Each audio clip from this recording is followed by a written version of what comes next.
You know, we need to have more people attend so I can pick on more people to lead us in the Pledge of Allegiance. So, you up for it? Love to. Okay, when I call on you, or give you the cue, is that all right? I think we're recording now, aren't we? Yes. Are we streaming? Are we We good are to go? streaming too. Yep. Okay, welcome to our city council meeting this evening. I'm glad we have a young audience here. Thank you. You're making sure your dad does the right thing or says the right thing, right, tonight? That's right. That's good. Well, welcome. Let's see. I think I saw the name. Is it Rogerson? Okay. Well, that's exciting. Looks like you have a great family. And I'm sure mom's responsible for that, right? Well, it's always nice to have great young families. So let's go ahead and start our meeting this evening. Mayor Jeff Acerson. Invocation will be offered by Council Member Jake Hoyt. And after which, let's see, first name? Orlando, yeah, I knew that. It sounds like a last name, but it's a first name, so will lead us in the Pledge of Allegiance. Jake? Our dear, kind, and gracious Heavenly Father, we're thankful for the opportunity we have to meet here today as a city council. We're thankful for this wonderful city in which we live and work. We ask a blessing upon it. We ask a blessing upon all those who serve it, both our police and fire departments. Bless them. Please protect them and keep them safe. We ask a blessing upon this meeting that we will be able to dissect the information properly and make decisions according to thy will. And we say these things, Father, in the name of Jesus Christ. Amen. Amen.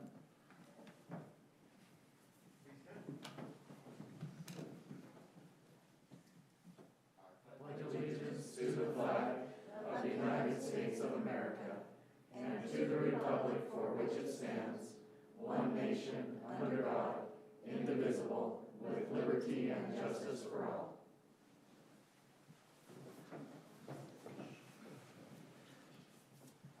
He has a much better golf swing than I do, so I always want him on my team because, you know, you play the long ball, and anyway, it's all good. Hopefully we'll get some more golf playing in this year, so. Let's go ahead and do a roll call, and Jake, you want to start us off, please? You bet. Jake Hoyt, present. Carolyn Leonard, present. Jeff Acerson, present. Randy Powell, present. Van Broderick, present. I know Mike's excused this evening, so let's go ahead and start with council report, or no, minutes. Let's do the minutes first. March 15th of 2021. Any corrections or additions to those would be the time. I didn't have anything. I did not have anything. Silence is golden. I'll make a motion that we approve the city council minutes of March 15th, 2021. Second. We have a motion by Jake, a second by Van. Any discussion on that? Call for the vote. All in favor? Aye. Opposed? That passes unanimously. Someone told me there's some national basketball game on tonight, so I'm not trying to rush this meeting, but just keep that in mind. I'm recording it. You're recording, okay, so we can go all night then, that's good, okay. Let's do council reports. Van, you want to start us off, please? Yes, be happy to. We did attend the council member Powell and myself, and they're not here from the Public Works, the Central Utah Water. It will take us a tour of their facilities at Olmsted, the diversion up along the Provo River, and then got to go into Jordanelle, got to go down in the dam, and it was a big part of a day. It was. But it was very informative. I absolutely loved it. It's a very precise project that they use to give us the water that comes in the aqueduct, not our North Union water, but fun tour, and always keep in mind we're really short on water, and we will take anything we can get. But a good event, fun to do that with Councilmember Powell, and well worth the time. Thank you for attending that, and I hear we're going to get rain tomorrow, so maybe that's a good sign that April showers will continue to come down, so thank you. Randy? Yes, Councilmember Broderick explained pretty well what we did. I was really excited to come back and tell my grandchildren I had been 300 feet down inside of that dam. It was, I think it was scarier to drive up to the dam. It was a little bit of vertigo versus going down inside of it. So, but it was a wonderful tour offered by several individuals and a lot of history going back to the early days of Utah. And we've got fine individuals who are in charge of our water system, and it was a great opportunity to be able to have participated in that. Also, it's been interesting and fun and enlightening to attend virtually the webinars by the Utah Leagues of Cities and Towns, especially the legislative update on the land use, and I appreciate all the efforts they go into. And they can get a little dry on this last one. It was a little bit, what was the last one I wrote down? Oh, it was infrastructure and the economic development. So that one was not quite as lively because I always love anything that has to do with legislative session. To the topic of Utah Leagues of Cities and Towns, just an update. I will not be able to attend that. Wondering if we are able to have remote access to that. There is a virtual registration. Okay, So they had an option to do that remotely. I don't know how that will work. Okay, but so go ahead and register, just do it remotely. Yeah, and for there the was an remote. option to click Okay, remote. I just figured because I couldn't register, I shouldn't, but Yeah, I'll go in still there go tonight. on and log in and try to register, but it was a discounted rate. Okay. so. 2 different fees depending Okay. on how you were doing I it. just didn't go in because I didn't think I could go, so. Okay. And then also let you know that I will not be here next council, but I will be here by Zoom, Okay, if that's available. planning on that. Okay, thank Okay. you very much. And then I'm wondering if, Chief's here, if we could get some sort of an update, or maybe it's going to be an update on what happened that occurred, how we participated and took care of the silver alert that was on March 19th. And that's of interest to, I think, several of us. So that would be nice to get some update on that. Yeah, you want that now? Sure. Thank you, Chief. So, the silver alert, 94-year-old male, we got a report. He went for a walk by himself. He's got Alzheimer's, left his residence, and he was gone longer than usual. 4 hours he had been passed. By that time, it was getting dark. We got the call. So we started putting out some resources just due to the potential he's endangered. I contacted Adam, who got the ball rolling for me as we were getting logistics set up. So he sent out the notification of the city, the silver alert, which was phenomenal. As you all know, people got out and started checking. Orlando sent him, he went over to the residence where the gentleman lived and started gathering information, clothing, so we could get some scent for some dogs that we had coming in. Once that silver alert went out, we started obtaining, putting together a command post, bringing in resources due to the foothills, the trail system. We wanted further resources, so I made a contact with the Sheriff's Office and requested the search and rescue team in conjunction with our citizens that were already out. We started getting a big group together to canvass the foothills and start grid searching with the dogs from the home, last place he was seen. Worked very well. Contingency plans were if we wouldn't have been able to locate him within the immediate hour or so of those. I had officers, the rest of the department coming in to act as area captains to meet with citizens and start canvassing, grid searching the area as well. So that silver alert, once he was found, he was not too far, a few blocks from home in a 4-foot ditch.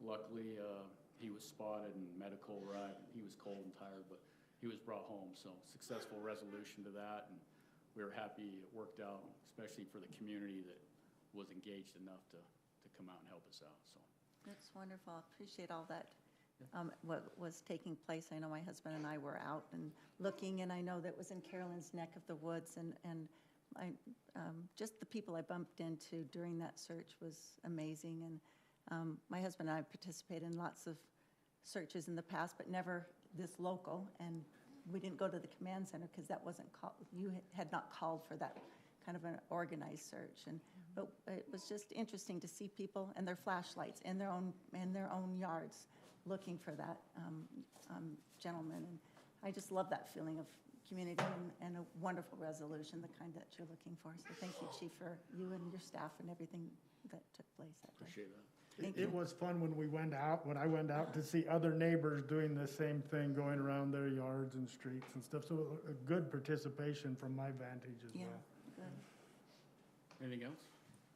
Yeah, I just wanted to commend our chief. You know, the Gwynns are neighbors of mine, so, and Ernal usually takes that walk every day. It was kind of a route he knows, and so they were really surprised he got off track. But it was amazing, the community support and watching the command center there in the parking lot across from Friar Park. And tell us a little bit about, you shared with me that you have quite a bit of experience in search and rescue, so it was fun to see the dogs come in. They didn't quite get deployed because he was found kind of right at that moment, but some of your background with search and rescue, it was really impressive that just the folks that were going to bring in the horses and just the whole. Sure. So part of my background was overseeing emergency services and some search and rescue. So heavily involved with them in their trainings and their personnel. So I knew their capabilities. Also heavily involved with the child abduction response team in my past experience as well. So I know the functionality of those teams and the incredible resource they can be, and watching them go to work. So it's a benefit to every resident in the county that we have those teams here, and they're more than willing. I mean, so I'd rather call them and not need them than not call them and we go on and on. So it was, hats go off to those guys. I just made the phone calls, and luckily we have phenomenal people within the department that are capable of getting things started. And, if time would have gone further, I would have brought in we would have set up a command post and had volunteer tables set up where people could come in, check in, and given maps to start heading out. So thankful I've got some of that background that was able to put in place. So. Yeah, the one comment I got from folks after the fact, because we were texting within, you know, just the ward network, and some people are saying, Silver Alert, what is that? How do the city has this, so I think even more outreach to somehow get more citizens to sign up for the emergency, non-emergency notification system. I know we've talked in the past, there's a little bit of a overlap and duplication because the county has one and ours doesn't talk to the county one, but certainly within our own community, I think more people would like to know about it and get more signups with that. I think Adam had mentioned that when he said Yeah, so a couple days afterward, we sent out another Facebook post that had quite a few hits on that. And then we sent out an email as well.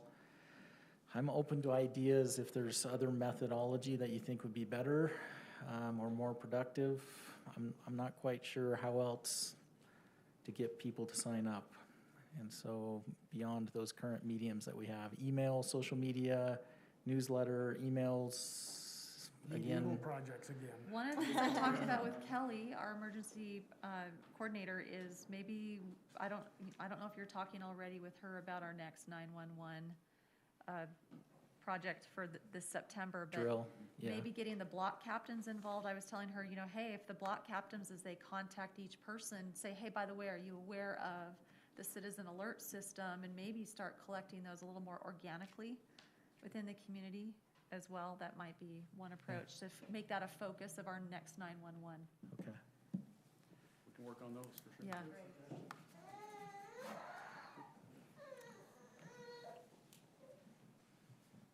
Yeah, we can always put something in the newsletter, say by signing up, your name goes into a drawing for a free pool pass or something like that too. I mean, honestly, that might be something that people could jump on and get excited about. And I think the people who read the newsletter are probably already there, already but they can engaged. pass the word. We Hey, need to get the outreach in some other Yeah, channels, spread right? it, yeah. All right. Anything else, Randy?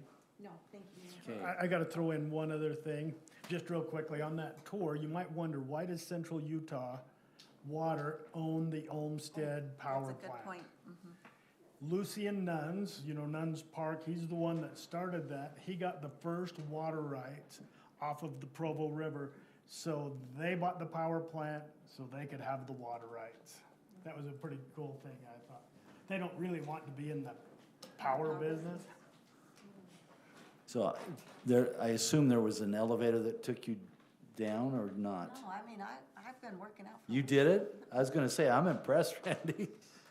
They No. get- Down and took us back up. Yes, and it was just a teeny little one, just 2 or 3 people at the most. Well, Nice. thank you for doing that. I'm sure that was pretty exciting. And so. Lon's here, thank you for taking us along on that, Lon. Yeah, I did, you know, I don't know if you call it an aqueduct, but the one that comes around right at the point of the mouth of the canyon there, it's up on the hillside that water spews out of. It's kind of I guess they dump back more into the river when it gets certain levels. There's an entry place up there as well to go down inside and be inside that piece, and that was, I did that years ago, and that's awesome, but Didn't they replace you don't want to be faint of heart because you're enclosed, and you're saying, I hope they don't release the water because you'd be shooting out that side. There's no escape, anyway. Not to scare you, but anyway. Okay, Carolyn, go ahead. Really quickly, just 3 things. I attended the Virtual Sustainability Coalition. I don't know if you all get their invitations. They just have different community leaders, city leaders talking together, collaborating on, sustainability issues with the growth that we're experiencing. Weber State, Weber.edu has kind of different little segments of a sustainability summit that was held recently. If you want to see any of those little sessions, little summaries of those that are kind of quick. And then Schaefer Industries, I think I missed you, Mike and Adam, when I came a little bit after you guys. They had their 40th anniversary.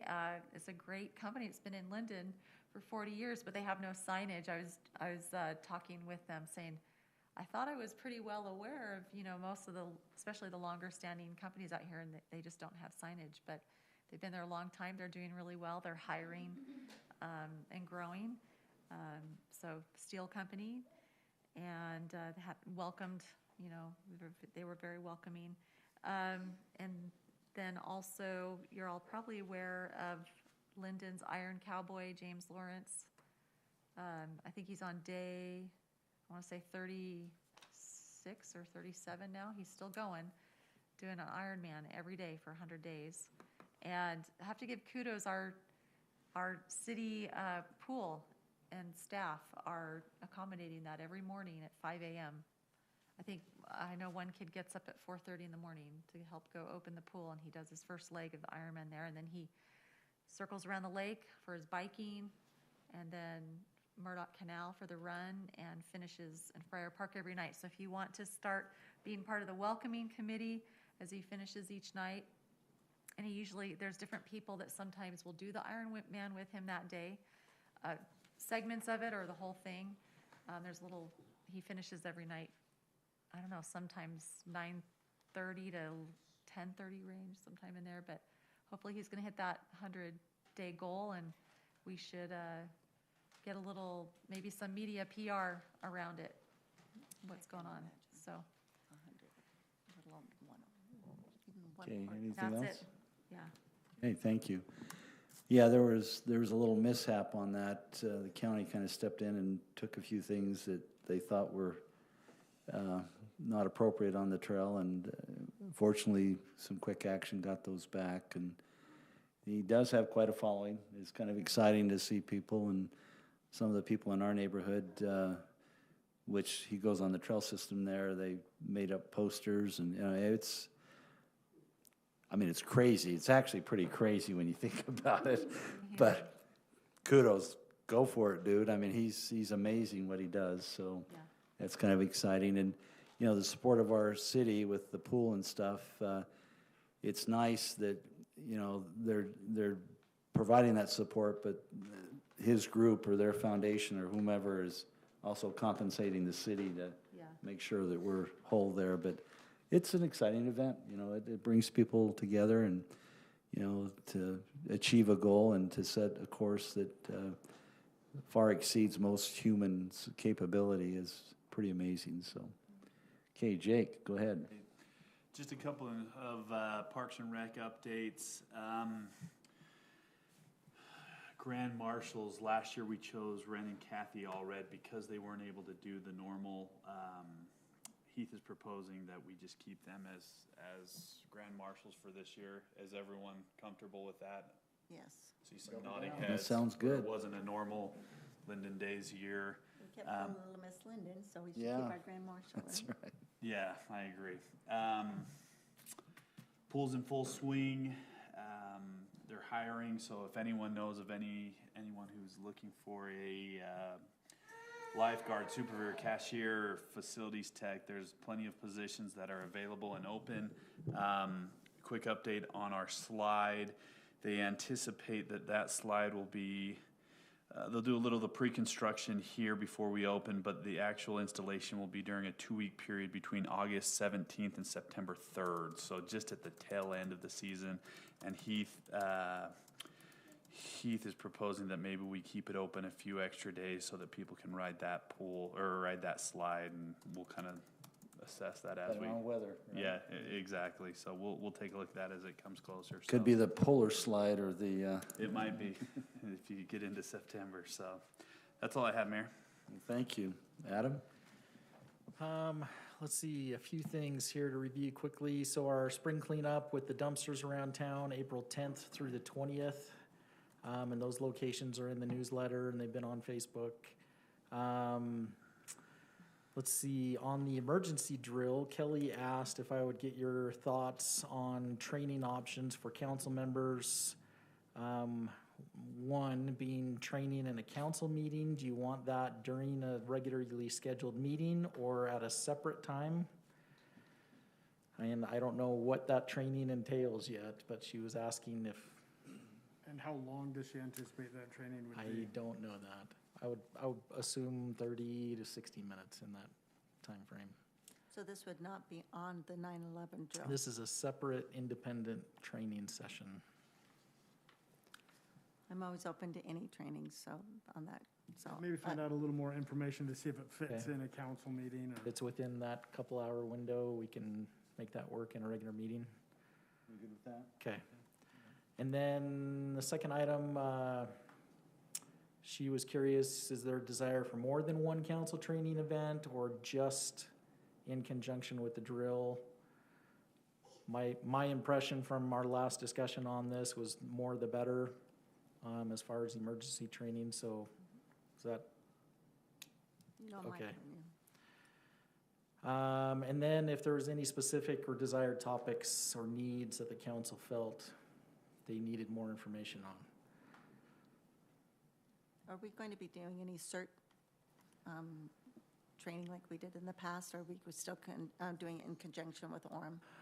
Right now, it is only in conjunction with Orem, as far as I'm aware. We don't have anything in place, but that's something that we can discuss and see Just, if yeah, that's feasible. thank you. If you think of a topic or a specific need or feel like we need some additional training on something, please send me an email, so. I Okay. can remember my very first one, we had, I don't know if you remember, Mayor, they had a bunch of BYU students come and act like Yeah. press and press us for comments and really tested our ability to be able to comment or not comment, and It was a role-playing exercise, Mhm. yeah, okay. so What they were passionate about. they were very passionate about it. They How's- pressed how's us really that? hard, so. And we've had a significant council change since that training, so. Okay, thank you. Just an FYI, I've listed there on the 2021 election, on May 1st, we have to officially post the local offices that will be opening for this election, the mayor's position, and then the 2 at-large council positions that Jake and Van, that was a combination, Van and Jake are currently serving in. And so just a heads up, and there's some dates there. Declaration of candidacy is the first week in June, the 1st through the 7th. Thank you. Everybody has submitted their fraud training from the state auditor's office. I appreciate you submitting those certificates. And Submitted Randy's for mine. Thanks for there's a fraud red flag right there. So, Ba-dum-bum. Mask updates. So with the governor's directive to lift the mask mandate April 10th, I briefly mentioned to a couple of you as you came in, we had a discussion with our department heads on this and how we want to handle this. There's still some employees that are concerned with masking, not with people not masking, let me rephrase that. And we felt like with the current state of things where the schools are still requiring it and there may be some local businesses still requiring it, we would shift a position to strongly encourage the masks in city buildings, not requiring them until June 15th when that school date ends. And so unless you feel strongly otherwise, that was how our department heads ended up. You said June 15th? June 15th is when the school for Alpine and Nebo school districts lift their mask mandates. When does school get out? May 26th. It's probably May. So whatever administrative things are still going on until then, that's the dates that they've publicized, so. They do a lot of training in those first few days. Any strong feelings on that? Any comments? The sooner the better we remove them. I made it clear that I'm all for personal responsibilities. Our sign says a mask to enter, so I wear my mask to enter, but I try to maintain as much social distancing as I can. I do gauge my surroundings. I have frequently shopped. I will say in the last week, I've been to Home Depot, Lowe's, RC Willey, and Walmart, and all four of them I've been able to be unmasked, but had a mask in hand. If I were ever to ask to mask, I would politely put it on and would not. But I do think we're in a culture now that we're being comfortable as long as we're respectful for each other. But so I underlined and would put in bold as long as we're respectful about everyone's options on either side, and respectful of distance and careful of each other's point of view. That's where I stand. Okay. Jake or Carolyn, any? Yeah. I mean, it's probably, it could be somewhat fluid. I mean, you know, the governor could step up and say we've reached a point at which we can, you know, Hold just back. relax a little bit more. So I think it's wise and prudent that we're, once, as Randy said, that we're sensitive, that we're not imposing our will on anyone. Choice is good, and be respectful. So as long as we maintain that kind of decorum, I think we're, and for our employees, we want to make sure they feel safe because they're dealing with the public every day, and so be sensitive to that as well. So I think you're following a good direction there, Adam, so. Just an FYI, at a prior council meeting, we had some residents here on 400 North come in, and our city engineers evaluated. There was some concern. They were parking in front of the Murdoch Canal Trail and then this driveway, more specifically, that leads to their accessory garage. The engineers recommended these no standing or parking signs be installed at these approximate locations, and so those will be going in soon. Just wanted to give you a heads up.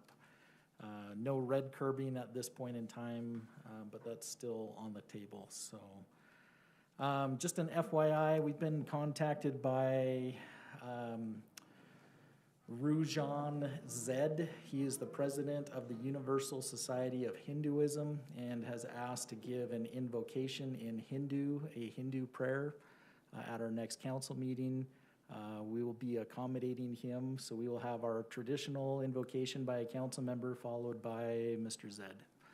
And he will be doing that. Is that the prayer that was in my box?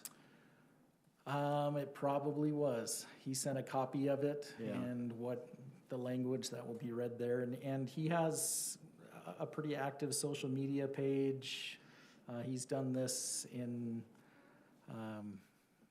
elected body forums all across the nation. And so Do we want to just have him do his? I don't know that we need to we can, if you're comfortable with that. I'm add fine up with one of that. our Okay, prayers prayer. okay, we will do that. So, yeah. Not to just an preempt what FYI. he's gonna say, but there's a lot of repent in there. So There's So, a little reminder. we can always, good counsel. yeah, he'll be doing that remotely, so he'll be remoting in on Zoom, and so. Then I do need to ask you, we had it's been quite a while ago, we had some interest in, it was a company that wanted to locate a cell tower within Pioneer Park. And they didn't like some of the terms that we had thrown out as potential lease rates, and they've come back and asked Mike some additional follow-up questions. The way our ordinance is currently written, they are required first to locate on a public city property, and in this location, it would require stealth cell towers, and so they've thrown out a potential water tank tower that would be incorporated into a water tank approximately 60 feet tall. They are interested in this northeast corner of the parking lot right there for a long-term lease on that ground. On these, in the past, these cell tower leases, we've had revenue from the cell tower owner itself and then subsequent revenue from additional carriers that attach to that in the range between $20,000 and $30,000 a year. For each one. For each one. So we have 2 towers right now on city property. Can you repeat that number again? Between 20 and 30,000 a year. That's with Depends all the on, carriers, yeah, everybody, it depends on that's how the many total on that carriers and tower. how long it's been there. There's a 4% escalation each year on their lease rates. And so it depends on how long it's been in place, but, They have pictures of what that water tower type, They- tower? they've sent some concepts. I'm just trying to gauge, is it worth, is there enough interest for him to even continue to pursue? When this was initially discussed, it's probably been a year. Somehow the word got out, and they've never submitted an official application, but we did receive probably half a dozen concerns, emails from residents about a cell tower in this area. If we do have an application, we would obviously be sending out official notices. General feeling, that's all I'm looking for. If it's an absolute no way, why would we do this? That's the message, so. If I remember right, it could go on the school property just on the other side if they chose to. If the school would permit that, Correct. I don't know. Okay, So, okay. I just remember that being part of the conversation last time. I mean, I'm all for a water tower, but this is my neck of the woods, and I know a lot of neighbors over there, several neighbors are not happy about something like that coming in. I know that more widespread, there is the concern of what type of technology, which we can't control. Is that correct? We have no control of what gets put on those towers. As far as 5G technology or other things, that's correct. Right, and Yeah, a lot of stuff reports saying that it's harmful, and a lot of reports saying nobody knows. right, and so there is controversy, at least a mild level of it, and given the time frame of history that we're in, there might be more of a backlash about pursuing that at this time. We might have more of a presence of people here concerned about the possibility of the technology that would be put onto that tower. So I would say I'm willing to pass. Prefer not. Pardon? Prefer not. I prefer to pass on it, in the current state of affairs. Are they determined that somewhere in Lindon this is going to be placed, so they would just talk to a different property owner? Well- So they've kind of tried to go around us, and they went and talked to residential property owners, and they had to pull them back in and say, no, that doesn't work. Your first priority is you have to show that it has to go on city-owned property or school district property first. So they are determined. They want to put 2 carriers, I believe it's T-Mobile and Verizon on there. They said they both are, this is a gap area for them. So they are determined, but they have not found, they've not had any luck finding another location.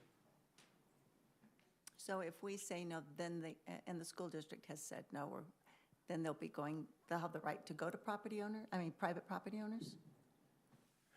We'll have So our ordinance We'll have to says, look at that ordinance. and what's see. that? Oh, go ahead. It says that they have to negotiate with us, or it just can't go there is the way I'm reading it, because it says, They have to show that the technical yeah, layout of the land doesn't work for them. They can't just simply say, well, you won't give us the price that we want, so we now can go to private private residential parties.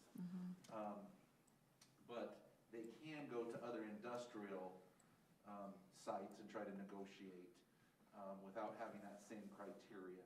If we just say, hey, we want X amount for this, then, or if we just say, no, you can't have it in this location, they can go out to private in commercial commercial zones, and they can try to negotiate that way. And then if they want to go into a residential zone, they have to show that our site will not work. Now, there's a question, if we will not negotiate with them and we just say no, there's a question, where does that fall into it? It's not super clear in ours. We would probably have to do a little more research into that, but generally speaking, it can go there. The technical feasibility of this location works for the cell tower. And what I understand, Mike, correct me, they want to come in way lower than what we were willing to look at. originally they wanted to pay us $900 a month, and we said no. Yeah. So do you remember the contracts that were with the school district with the cell towers we put there on 200 South? You know, the flag poles? Those are under district ownership. They are under district ownership, but it was a lot more money as I remember it. From what they've told me, the carriers are just not paying that anymore. The carriers used to build their own towers and they were willing to pay a lot more money, but now they're contracting out with Crown Castle or APC and so they're not paying these companies as much anymore. Yeah, I noticed my phone bill's being lower. Yeah. Right? So It's not a financial need. Even though I Yeah. mentioned the finances, I don't want you to feel like we're in desperate need of this, but I'm just looking for general opinions. Does this guy, should he just keep looking, or is there interest? That's really all. well, if it ends up in our city on private property, are we okay with that? I mean, do we have that option? And do we just push it off to other residents, or do they have the ability to force the city to require us that they have that ability to put it someplace in our city? I would assume they probably do. They probably do in a commercial zone for sure. I feel like Yeah. they do. We don't have that catch in the commercial zones like we do in the residential zones, where they don't have to necessarily prove the technicality of the location issue. So I would imagine they would be able to find a commercial zone somewhere and get a tower up there if they wanted to.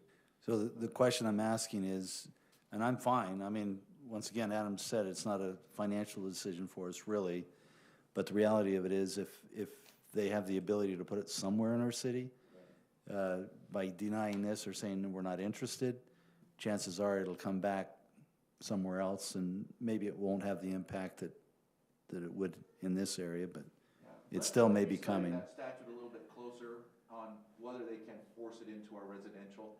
I'm kind of feeling like they can't, but I've got to do a little more research on that issue. Like out of the 9 or 7 choices, residential is the Very last one, and there are specific requirements that they have to show that this is the only location that it can technically go. So that's a pretty big stretch. But if we foreclose all other options to them, that's just the concern that comes to my mind as we're talking here. So I'll look into that and get together with Mike and get a more solid answer on, can they force it? I don't think they'll be able to, but Okay. I need to look into that. I mean, how do you feel, council? I mean, I'd lean to, Randy on this, her neck of the woods. I think I'm not dying to bring him in. You know what I mean? I don't know that we need to. I don't know. Would the water tower be an actual functioning water tower just for looks? Just looks. Decorative? I know that when they came before, I said, because there was the thought of maybe just a regular pole would be okay. And I said, if you're gonna do it, let's make it historical looking, either a clock tower or a water tower. But in talking to some of the residents, they're not liking that fact of it being around the elementary school students and in their neighborhood. There are a lot of concerns. And then there's the people who don't like the fact of different technologies coming in that haven't been vetted well enough for them to be comfortable. Yeah, next to a school would. Yes. So it's a concern. So you'd say pass, Randy? I would. I'm with Randy. I don't know that we need to spend too much staff time Okay. either. Doesn't prevent him from submitting an application, but at least give some feedback, so generally. My only concern is, like what the mayor was saying, is are they just gonna find a back door, some Yeah. other spot where we even have less oversight on how it looks and. Okay, we'll look into That that. Keep us posted. I mean, Yeah. just so we can guide this if we end up having to guide it, you know. And just a little heads up, this isn't, on with this issue, but there is new technology coming with these small cell towers that broadcast using a different technology. We do not have any control over that. I want you to be aware of that. And The federal government has come in and told the states, you're going to do it this way. The state has adopted an ordinance saying cities, you're going to do it this way. And all we get to talk about is aesthetics. So And in just fact, be aware, that's coming down the road. Yeah, the state statute now allows them to locate on our utility or streetlights without us being able to say no. So that small cell technology could be on a street light in your neighborhood, so someday. Sorry, one more thing. And cemetery, Juan has purchased some rubber sort of mats that, Tracking mats to protect the headstones, and as you can see, the cemetery is getting so full, so we now actually have a certain way to get in, and we're causing all these ruts and kind of being unsightly.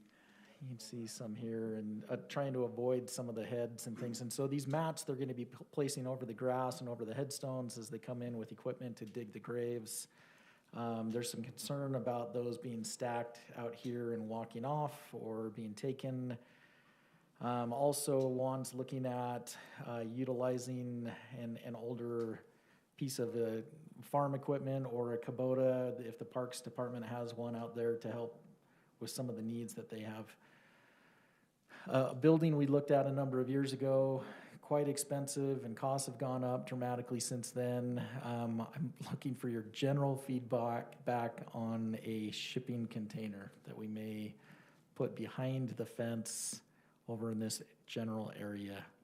So it would actually, there's two right there on Allen College's property. Any, Can we paint it pretty and do some artistic we things can, to it? we If we can get don't, one someone else that will. is painted gray. We have a couple down at Public Works that were kind of a primer gray. But this would be a larger container, enough where they could pull a piece of equipment in there if they needed to let it sit overnight and not be out in the open. Thoughts about that? How much are one of those? You priced out the bigger container? The 40-footer we can get for about $7,000. The plan is that when we do build our building, we can just surplus it and sell it, and those things hold their value pretty good. Sounds good. Have a timeline on when we might be headed towards a building? I will submit on this budget to do the phase 2 improvements, Part of that. so we can start planning. We're right now at about 70% occupancy or sold out in the cemetery, so I think we should have something there within the next couple of years to build the expansion and perhaps do that building. Thank you. Yeah, just don't make a man cave out of it. I'm kidding. No, we'll just do it strictly for Yeah. equipment storage. We okay, everyone? Council? That seems like a reasonable For every- expense for, Okay, What's thank you needed? very much. is that That's it? all I have. Yeah. Well, I have to say, you guys are amazing. My goodness. Good. You get a gold star and everything else that comes with it, so I think we're at the part of the agenda here that it takes place, so thank you for patiently waiting.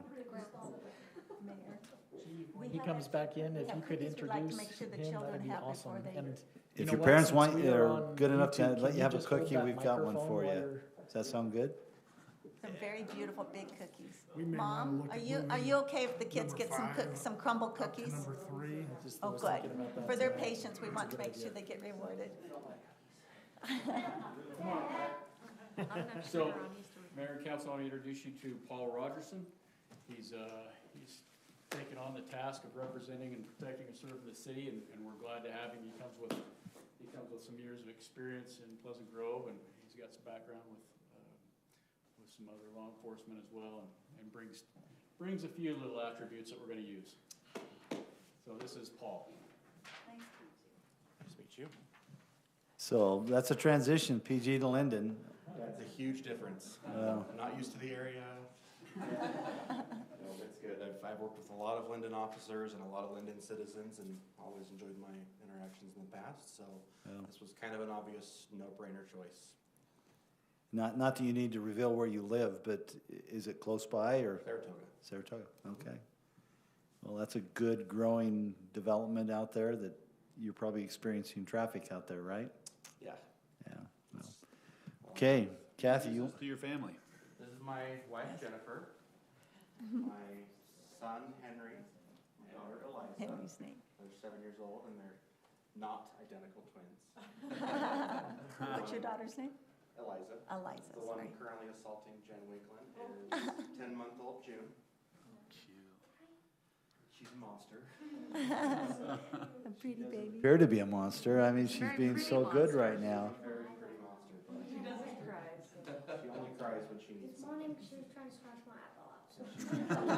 Henry has good If you're things to wearing say a about mask, that. you'll find out she is not in favor of the mask. She's a She will rip it down She as will rip it off as fast fast as as you she can see it. Okay, Kathy, are we? Well, we're excited to have you. This is, We'll get out of the way. That's the only thing, is maybe the flag. You wanna come up here? Sure. We'll do it right here. Which way, Adam? Oh, that's great, just how you are. A little bit there, so then we have the flag there. You can come stand by him right there. If I'm in a picture, you're in a picture. Okay, here we go again, right? I've already sworn him in once, so he could work. They said I should probably be Be sworn. official. This is our ceremony, so are you ready? I am. Okay, would you raise your right hand, please, and repeat after me?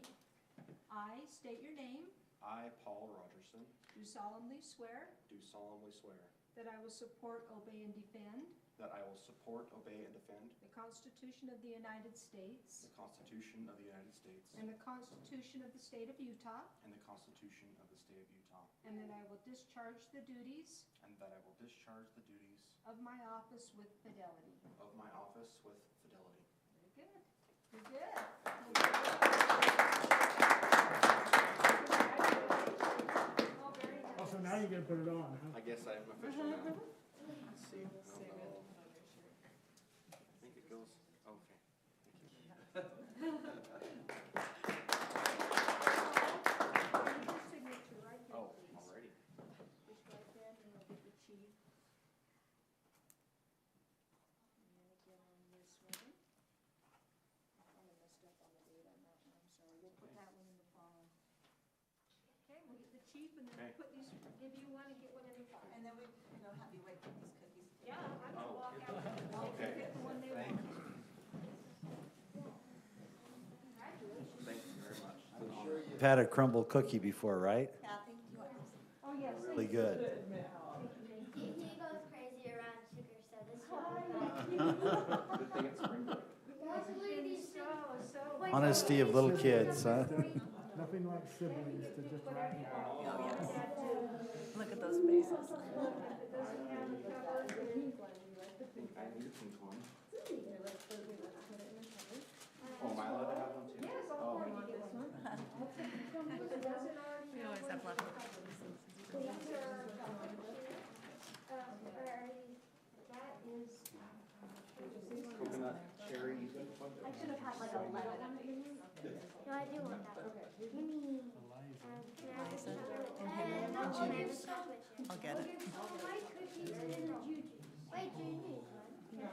I did, right there. Thank you so much. You realize, young kids, this is the most important part of the meeting. You're going home with a cookie. That's good stuff. We have to wait to the end to get ours. You'll be asleep when we get ours. And, you know, you don't have to stay any longer than you need to stay, so. None of us know. I'm saying in the meeting tonight. But we like 18 and a half years. Stay as, you can serve as long as you're able to, and your wife's supportive of that, so. Great addition to the family of Lindon, so thank you. Thank you very much.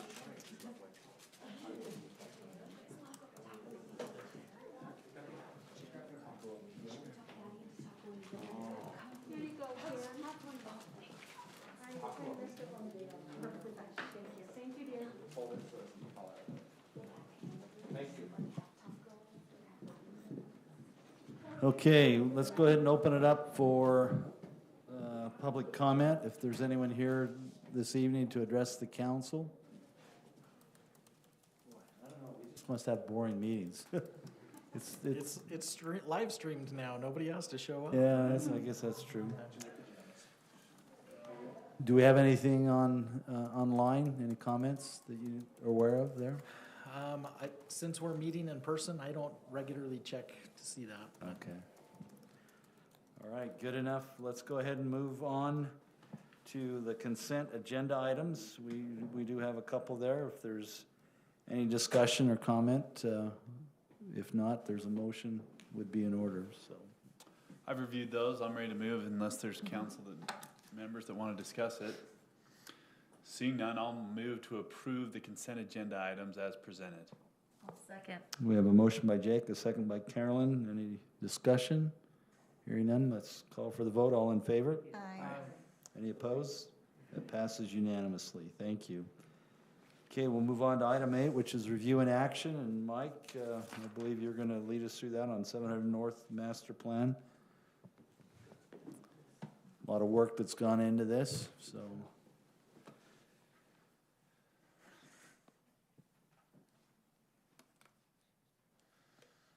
Well, thank you, Mayor and council members. Appreciate the opportunity to go through this master plan real quick. We made a lot of changes since we last came before you in December. Really what we tried to focus on this master plan with this second revision was more the vision of the area rather than talking about use. And then we've updated a lot of the maps in there as far as the framework plan. So before I get started, does the council have any questions? No, I've had a chance to go through this 3 or 4 times since staff report came out. I appreciate all your work on it. That's, you've done a great job here, and appreciate you going back, and appreciate you just trying to hear us and making it work. So Yeah. Thanks for your hard work. I've got a presentation ready if you want me to go through specific things, or unless you have questions.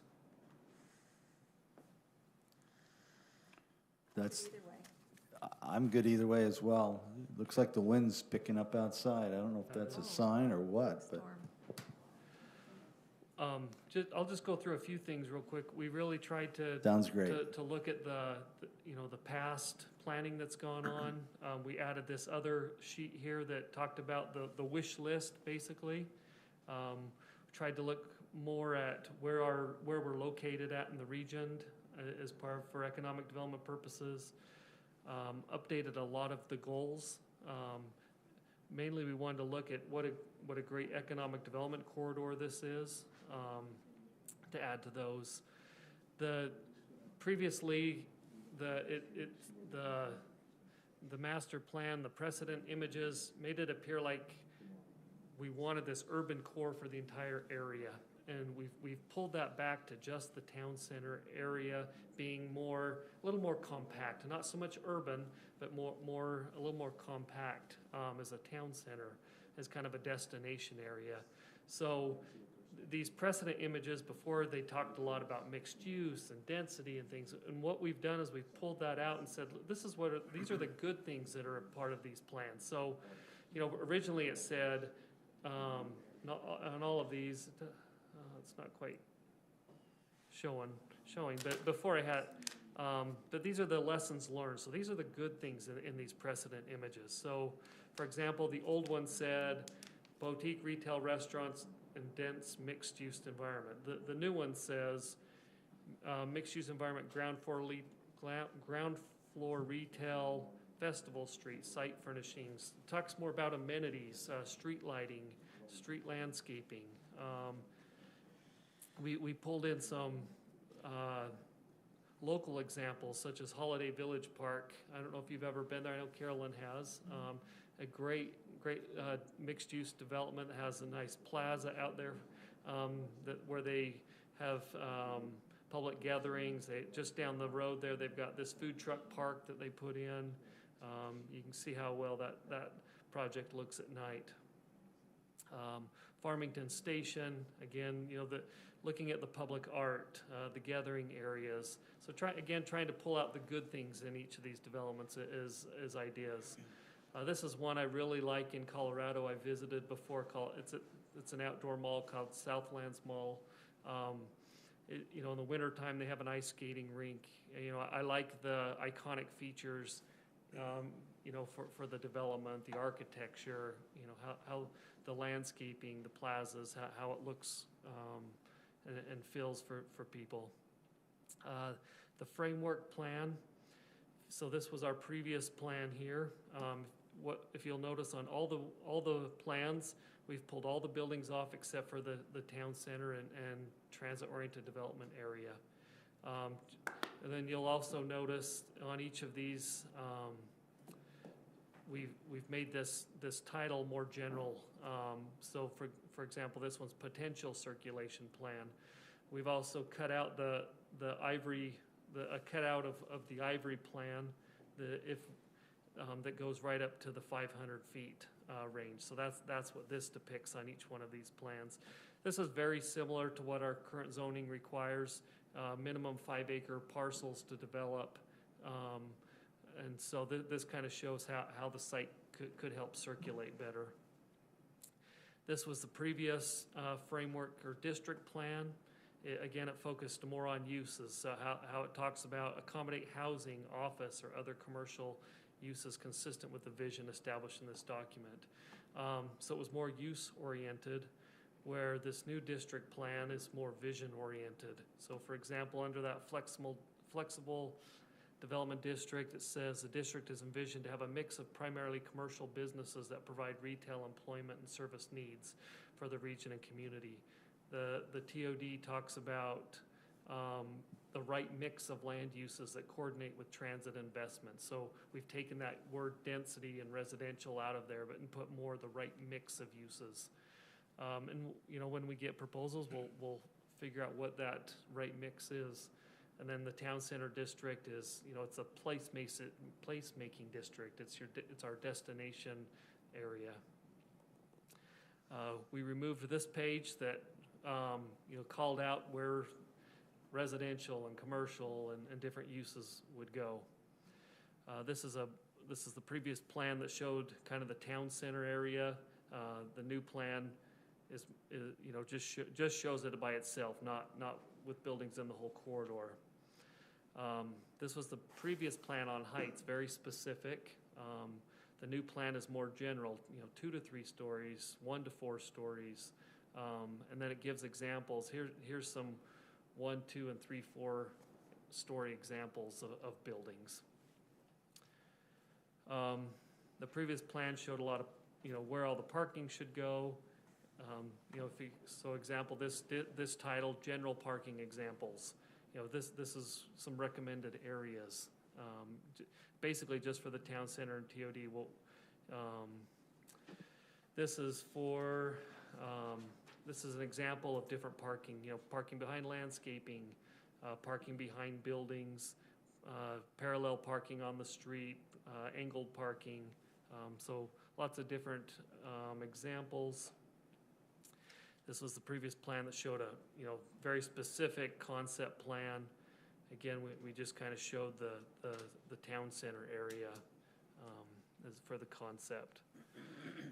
The previous plan showed the entire corridor with buildings. With this one, we just focused on the town center and gave it a different angle as well, so it focused more on the open space with buildings around it and how they can work together. Again, street types, again, focused on the entire corridor. This one, we're just focusing on that town center area. Previous plan looking at 700 North, the cross section, it looked, again, very dense, very urban. They've pulled this photo, or pulled this rendering down so it's a little bit more street level oriented, and just to try and show the town center. Main Street, what they tried to do is pull on the next slide. You'll see they tried to pull it out a little bit more so you can see varying setbacks. So for example, this one, would be a varying setback on Main Street where you may have another building closer, so things vary. Again, Anderson Boulevard, this one looked, pretty urban and dense. They tried to give you different varying heights and more of a street level view without the buildings in the tall buildings in the background. Same with just a standard neighborhood street, kind of lowering the heights on things, showing different setbacks as well. Then the Festival Street, this would be around a plaza area, just showing a different perspective. They took the pavilions off, made it more open for, if the city decides to go that way. Open space, they were more specific on this plan, the previous plan with open space areas. This one is just general open space recommendations in these green circles. And then the plaza area, again, it showed it a little more with the food trucks and the pavilion. This new one shows it, just more passive and active open spaces. Can be a number of designs if we decide to go whatever direction we decide to go on that. And then just examples. Here's some pocket park examples. You'll probably recognize these from the Gateway Mall, the top two. Again, this is Gateway, these two examples. Enhanced streetscape, so good examples of lighting and signage and pedestrian areas, kind of those enhancement and features. I think this is my last one. Gateway arrivals. Originally, we had a little things that weren't so. Kind of met with our characteristics of Lindon. So we updated a number of these images, a number of local things with the river woods, this statue in Spanish Fork. This is a picture I took at that Southlands development. I liked that as a placemaking, structure. That's something we could look at as kind of a gateway feature as well. And so with that, I'd be glad to answer any questions. Highly impressed with all the work that you've put in. Words can't even describe how impressed I am with all the work that you and your staff have done to present this. Thank you. Thank you so much, Mike. I put on my developer hat as I looked through this, and hey, what am I looking at? How am I seeing this if I'm a developer? And I felt like some of our previous versions or iterations had a real residential, hey, bring residential to this area. I don't feel that now. I feel like it really catches, like you said, vision. It catches our vision, what we want, what we're really hoping for. And for that, I appreciate the hard work. Thank you. Yeah, I just want to thank you, Mike. When I started the Planning Commission in 2011, this was something that was kind of one of my number one things to really bring to fruition. I just want to thank you with all the conversations going back that we've had and the feedback you've taken from everybody and getting this across the finish line. That grant that you obtained was fantastic, and I've a lot of things that have been discussed to modify them, make this really feel like this is Lindon's vision not the IBI's vision or another city's vision, but where we can hopefully keep some sort of a character that this is a community that's, has a lot of amazing amenities, but is still a neighborly, small town feel at heart. And hopefully we can now take the next steps and pass this and then talk about what's next, what we need to do to kind of protect the vision and have a little bit more teeth in how we guide it forward. Yeah. Hopefully that's a conversation we can have soon. You and I have chatted about what that, and we'll bring that as an agenda with the council. Definitely. So, thank you so much. I would echo what they've said. The look and the feel of this is really nice. It is interesting how it's probably changed over just the last 8-10 years of the needs. And so I'm curious as to how quick we need to make sure we're kind of reviewing this type of a thing going forward. What's the gap between you? Not that we want to reinvent the wheel, but just see if there's something that we should tweak or adjust. Just for me, that rapidly the needs are changing. No, I agree. So, but really like where we're at with this. Just Yeah, thank you. I would say every, probably at least every 3 years, every year I think you probably should look at it because, but, to kind of dive into it a little bit more every 3 to 5 years. It feels like a very good framework and some flexibility in that allows the council to kind of shape the vision as opportunities come, Yeah. which is good. I think that's very, very good, so. to use the baseball metaphor, it's not just a home run, but there's guys on base when the home run was hit. Yeah, right. So hopefully we can knock a home run and That's right. get them across the home plate. Other discussion, questions? I guess maybe how our CDA plays into this, and maybe a reminder of when that expires, when it sunsets, and then how that works with, and I've forgotten the new terminology that the legislature has put into place for the new use for that, that we can then roll over into this, whatever the new terminology is. Like I said, I left my notes at home.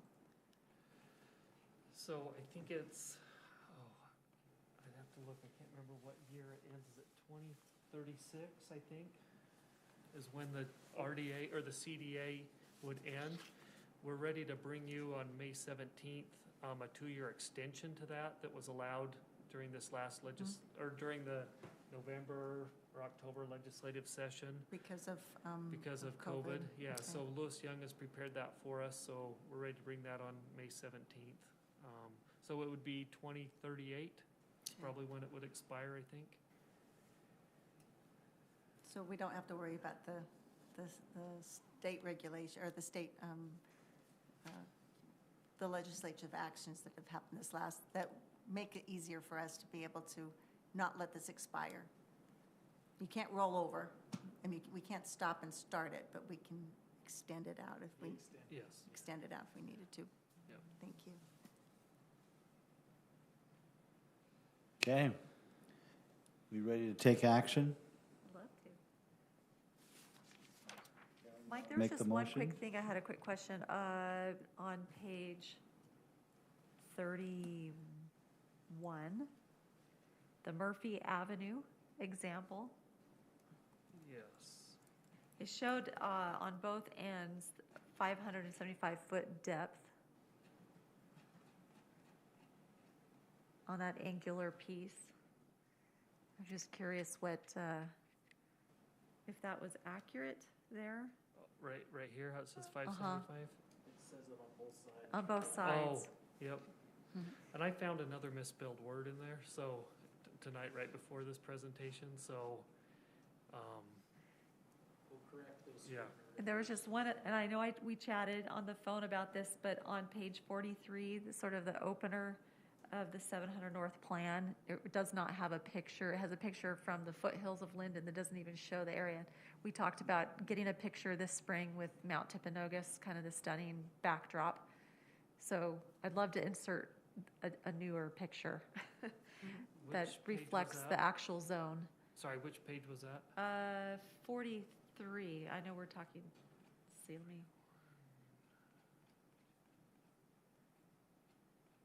I might have to get with you to make sure I got the right The- page.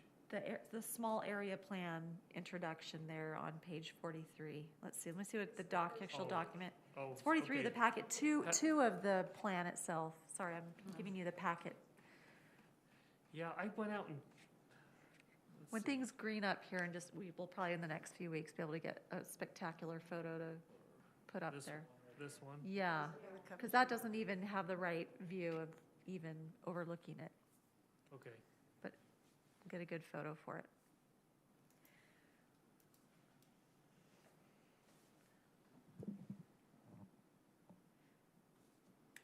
Other comments? We good? But it's fantastic. A suggestion, not a motion, that perhaps if Carolyn feels good, that she makes the motion. I deferred to her, so you ready to go, Carolyn? I would love to. Okay, I motion. Any other, I guess we have no other conditions. Okay, I move to approve Resolution 2021-9-R to adopt the 700 North Master Plan as presented. I'll second that. We have a motion by Carolyn and a second by Randy. Any further discussion? Hearing none, let's call for the vote. All in favor? Aye. Any opposed? That's unanimous. And once again, thank you for your diligent and continued work and your ability to listen and to not become overly frustrated in the process. Interpret what we're saying. No, I really appreciate it. This has been great. I'm excited to move on to the next step and trying to get. see what- Ordinances is the next step. Yep. Yeah. There's Yeah. quite a few little Yeah, areas of housekeeping now. Thank you, everyone, for your work on that. thank you very much. Okay, item number 9 is review and action on access easement in favor of Ron and Nadine Anderson.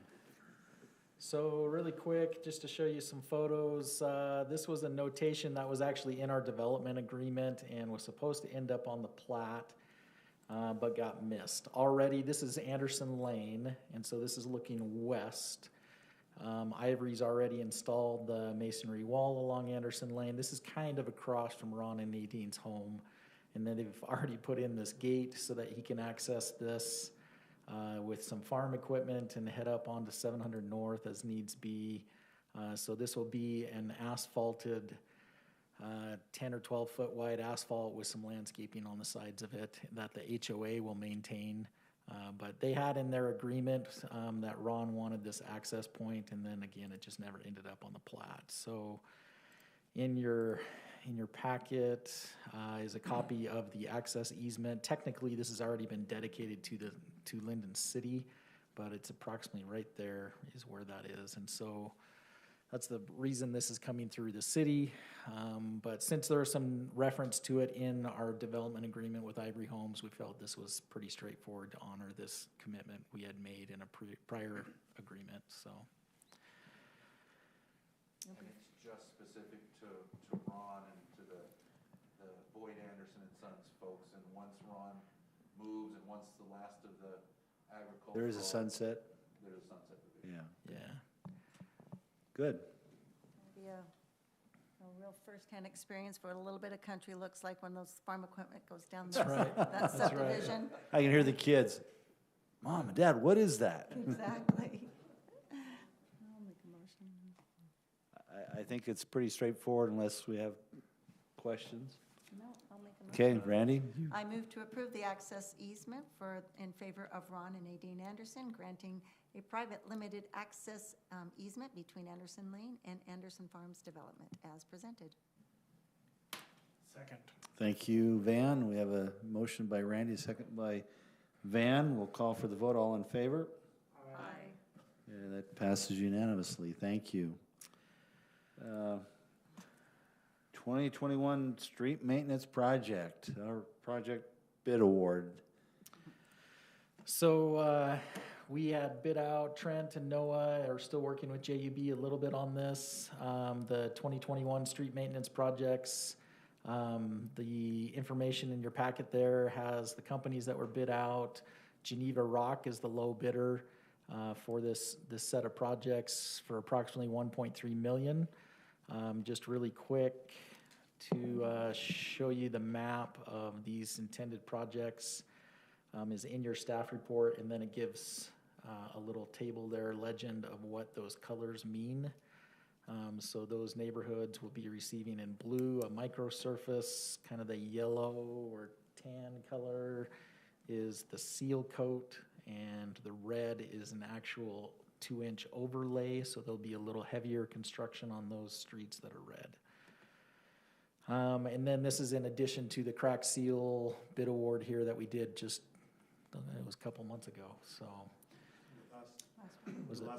Was it the last meeting? Sorry. And There's a long combined gap in total, between. what does that add up to? The crack seal plus the, That was a, 1.5 million. thank you, Juan. Anything additional that you want to, We had budgeted 1.55 million just for the road work for this 2021, and we came under a couple $100,000, so that'll carry forward to the next project. So that's we had really good competitive bidding this time. Last year we got good pricing with only one bidder, with Geneva Rock, and this time we got 4 or 5 contractors bidding. And the original difference was, you can see that on the packet, was pretty tight without the treatments. But then at the end, Geneva got it with all the alternate treatments about, can't see from here. well, 50,000-ish, less than 50,000, so. Tight bidding. Yeah, and between the two Wow. better contractors, which is Geneva Rock and Staple Parsons. I would love to get a quick update. I've had quite a few residents over the past years. There's a lot of folks that traverse from Locust Avenue down like 625 North, coming in by Lobach Sales and Lindon. There's that road. There's been a lot of settling and whoop-de-doos? yeah, lots of, and we did some sealing around the manholes that were popped up really high, but it's still quite the roller coaster on that road. Right, so that's still, Juan, can you come up to the mic so we can hear you online? Thank you. yes, that was the road that I took when we did the Christmas parade, and I was on the backhoe, and I felt every one of them. So the history on that road, that used to be an orchard, and when they cut the trees, they just kind of ground the stumps without over digging.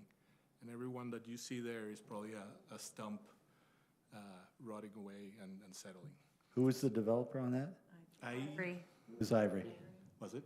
Yeah, Okay, so that was the history that I was given.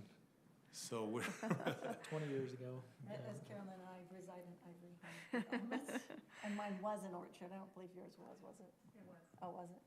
yeah, so I'm relying on Trent and Noah to put it on and I think it's in the next project to get it done. So probably after Canal Drive and Center Street, we're probably going to focus on that one. And in the meantime, we'll go overlay some of the holes to make it a little better Okay. for traveling. The manholes we just didn't want to hit with the snowplow, so we actually went and make them so we can actually get over them. One other question for you then. Uh-huh. Pretty close to that, just a hop, skip, and a jump, is 725 North, which actually had a giant collapse last year, big hole collapse. What's the timeline looking at that one? I am not familiar with that one. I'm still drinking from the fire hose 9 months later, but I will make a note and I'll get back with you on So that had a spot repair that was done, but I don't know of any larger project beyond that. Has it settled more that you've noticed? You know, that's just a road that's going, I know it was former council member Bean's Street, and he just didn't want to look like there was, it's like mayor, don't do my road. Yeah. But it's really beat up. It's one of our Been really gone long poor, enough, it's probably okay it's to in really focus poor on that. condition. 725 North. It's been in poor condition for a while. In between Locust and Maine. Yeah. And The extent of that. there was road. someone had a machine that literally fell through the road last year, maybe a year and a half ago, and just collapsed inside, big hole. Probably in a sewer line or something like that? Or I was don't it just, remember offhand, but Yeah. I'll dig in and I'll get. But anyway, I can show you one, so. the residents on there, and I think pretty much now most of the lots have been nearly all developed that might, other than maybe 2, so. I know we like to avoid cutting into things when they've been made really nice, so. We'll get on it. All right, thank you. So Juan, not to be misunderstood, but thank you. I mean, Yes, thank you.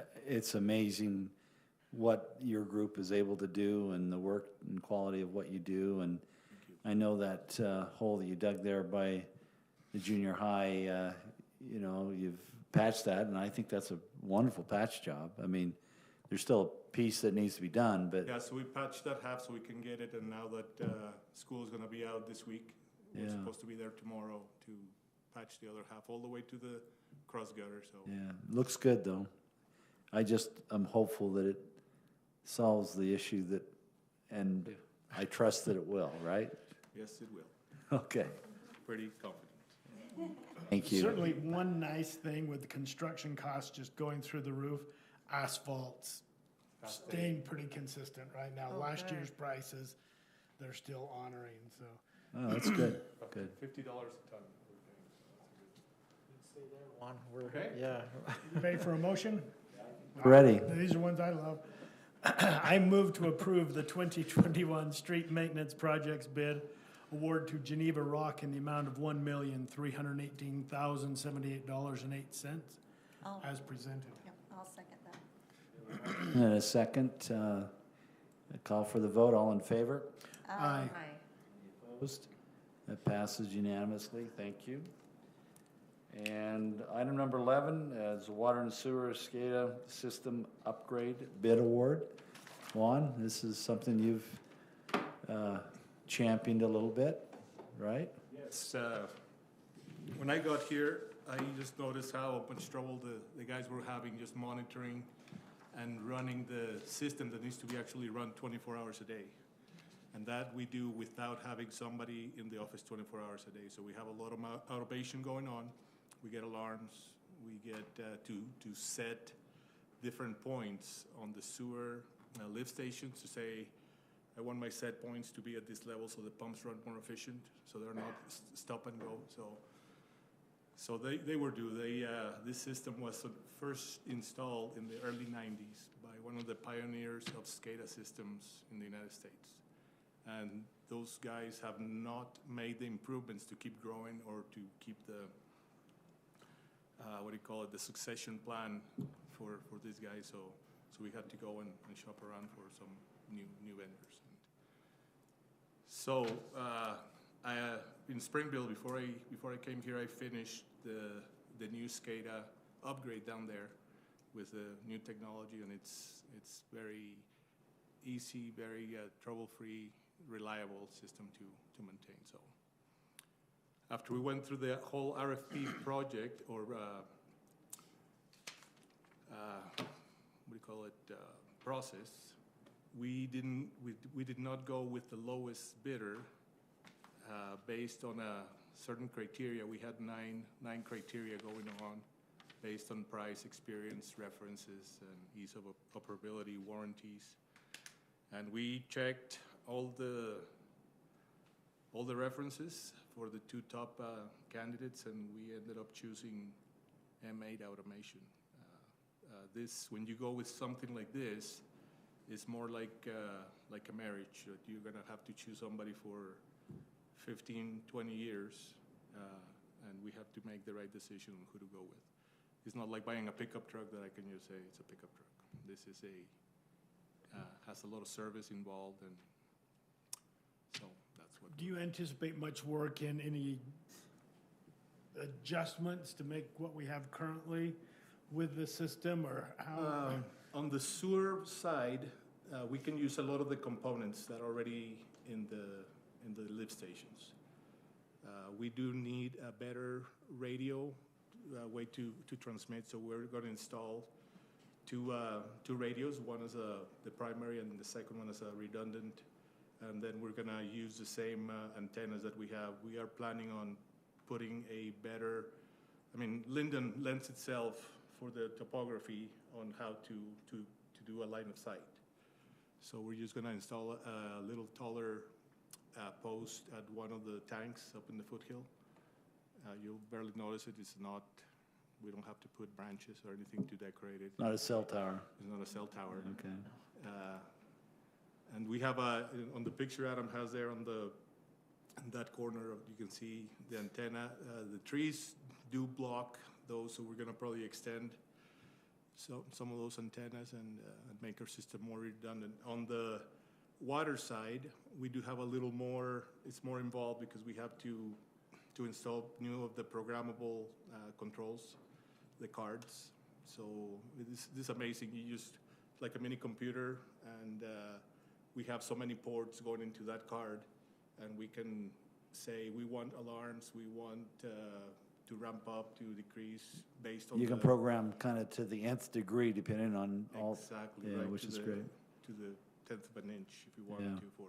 The SCADA they were using with the Central Utah Water Tour, that was Yeah, pretty impressive. right, and those guys have their own full-time SCADA people, and they have fiber optic everywhere, they have plenty of money. We're just gonna stay with our radio transmissions, and as we are able to connect to maybe a fiber line, we will. Transition to We that. have the capability to Yeah. that. Now, these radios also have, it's a higher definition or better wavelength that we can actually install video cameras with excellent resolution, but not very good quality of video. So it'll be more like snapshots rather than a constant video. So we'll be able to, in the future, improve our security at the wells and tanks. So I saw this is a company out of Sandy. They've been around for a while. Yes, so this person was the founder of Wetco, which was one of the other bidders. So he founded Wetco and then sold the business, thinking that he was going to retire, came back and started M8 Automation. And then the people that weren't very happy with Wetco started going, but Wetco is more of a panel shop producing parts, and M8 Automation is more of the programming, and they also build their own panels.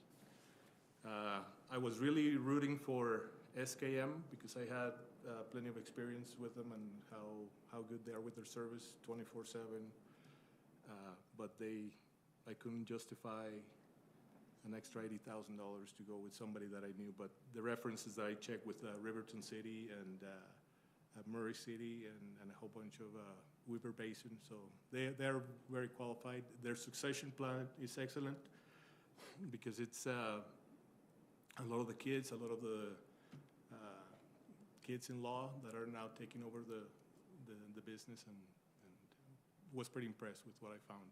So in your time frame, you feel confident that you'll be able to maintain what the city needs based upon their succession plan? Yes. Yeah. I think we're making a good decision Good. With them, so that's who I propose going with. Questions? Jake, Carolyn, you good? Okay, I'll just say that I was privileged to sit on the panel that reviewed filling this position that Juan sits in, and we had a good amount of candidates that were qualified in many regards, but this is why Juan, in my opinion, for me, rose to the top significantly. It's his depth of knowledge of so many different things, and his experience that he had at Springville with all of the things he's explained very thoroughly here tonight. And so it's been my privilege to have that assignment to work there with Juan and his department in Public Works. And so unless there's other things, I'd go ahead and make a motion unless Van has something to say. Yeah, and let me just make one more comment. Mayor Childs keeps telling me Springville has really helped Lindon out because Yes. we have a like few us very much employees right that have now. come from Springville to Lindon, so I always thank him and very appreciative. And anyway, go ahead, Randy. Thank you. Let me just pull this up real quick. I move to approve the water and sewer SCADA system upgrade bid award, and that we will award, review and consider the award project of the MS automation in the amount of $297,300 as presented. Sorry, I butchered that. We have a motion. Is there a second? I'll second. Thank you, Carolyn. Any further discussion? Okay, we'll call for the vote. All in favor? Aye. Aye. Opposed? It passes unanimously. Thank you. Thank you for your vote of confidence, and here to For serve, doing so. what you do. So physically, are you back 100% now, or are you still working on the, Still working on the shoulder. a Yeah. little, so, but, yeah, well, getting there. don't push yourself too hard. Those are great operations, but you gotta give them time to really, To heal. yeah. All right, thank you. Do I get to? Yeah, hang tight. So, Number 12, the I'll discussion give item the- on the utility lateral insurance. yeah, this is just continued discussion, no motions or anything for this item. We just wanted to bring back some more information that we received. Dennis Lyon, he was the regional director with HomeServe USA, was that service line warranties program that we discussed here at one of our last meetings. And he gave us some numbers as far as other cities in Utah County that are participating, the total number of customers and policies and some of the repairs that they've done in those cities. He did mention Lehigh, it's a very new customer, so they've only had one repair. But Orem would be our closest participating there. City in the last 12 months had 167 repairs, and since they've signed up, 622. Interestingly, Juan had a call here just a week or two ago about a blockage on somebody's sewer lateral, and we had to give them the information that that was their own responsibility. And so it does occur. He actually, they went and took the TV sewer camera there, and this was grease and fat oils that had accumulated in that sewer lateral.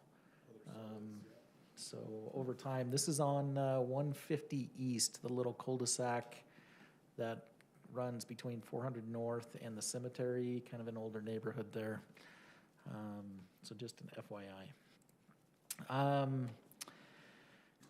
Juan actually went to the extent of digging a little bit deeper and got a quote for his own personal home in Springville from his State Farm insurance broker. They gave him the estimate of about $66 a year to add this coverage to their policy, subject to a $500 deductible.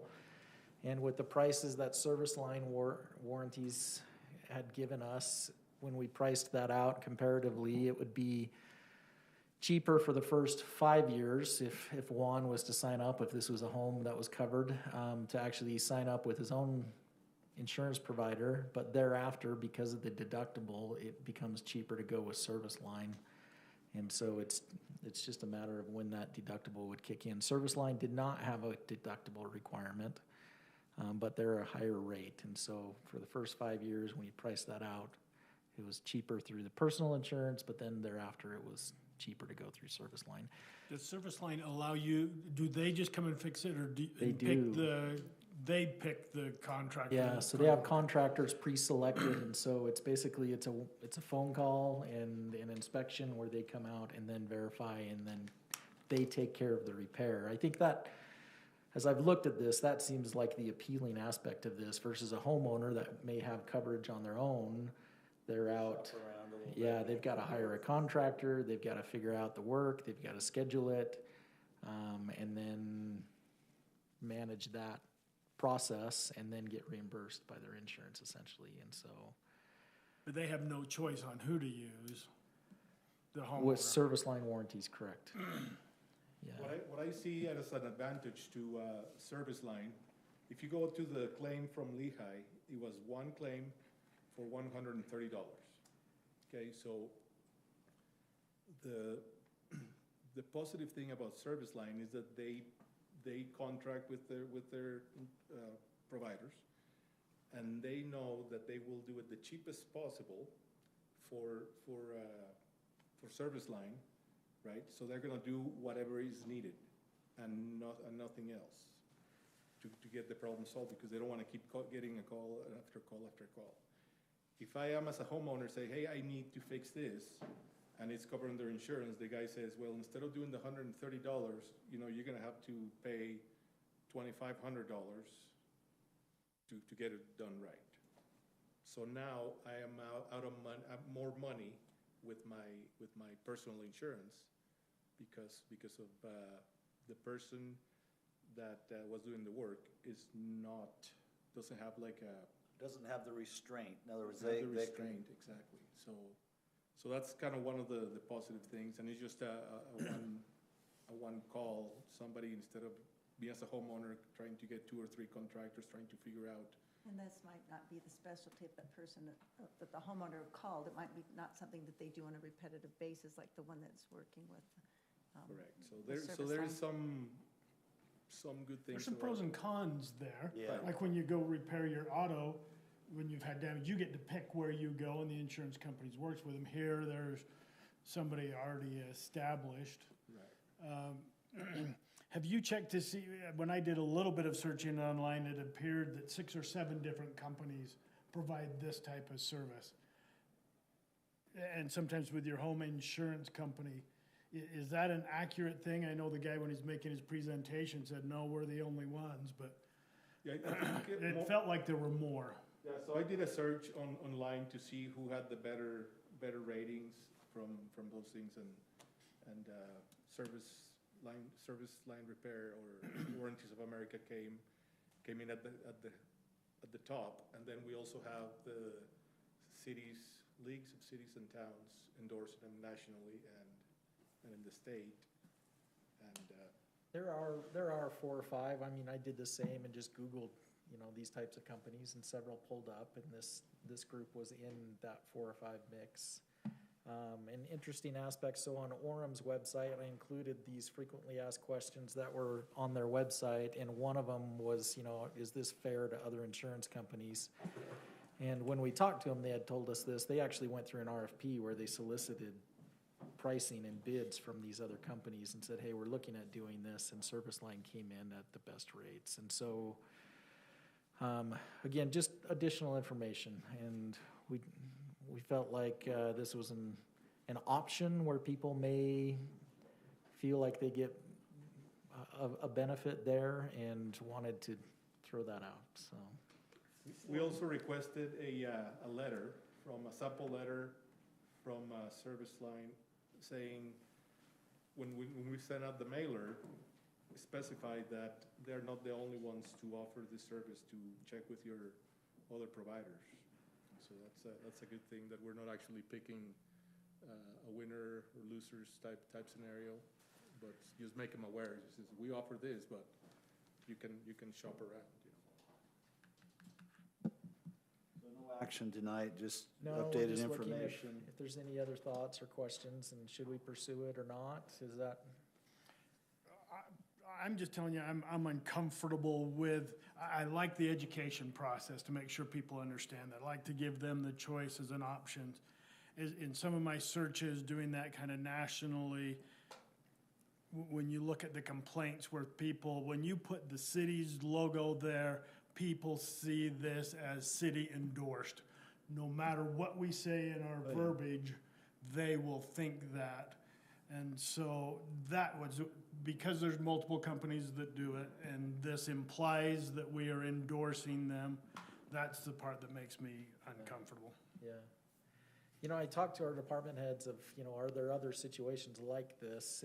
And it's not as significant. We're not sending out mailers and putting our logos on other things, but companies all the time use our logo on their information as places that they've done business with. And so it's not necessarily, like I said, a mailer like this, but for instance, our garbage services, there's a Republic Services. They have Republic Services, it's reversed kind of, it's stamped on their garbage cans. And so it's common that when we get calls of, hey, we've missed a can, those customers think it's Lindon City that operates and runs those garbage trucks. And so it's a similar aspect where we've gone through an RFP, we've selected a company, and they're doing work for us. And this is a little bit reversed, where we could go through an RFP if we ended up with a company. We're saying, hey, this is a low rate. It's an option for you to consider. Just throwing that out. But it's very common where I had to go through some things. JUB does it a lot. They'll put the city's logo on their reports. And, here's a project that we did, an engineering study, and there's the city's logo. And so, not uncommon, but it's different where it's a mailed piece of information, so. The other thing, you and me have knowledge of excavation and plumbing and things, but for example, this person that called in for the sewer backup, the plumber that showed up could have taken her for a lot of money. And I understand that, and I know nothing about fixing cars. Right. But every time I go to an auto repair thing, Yeah.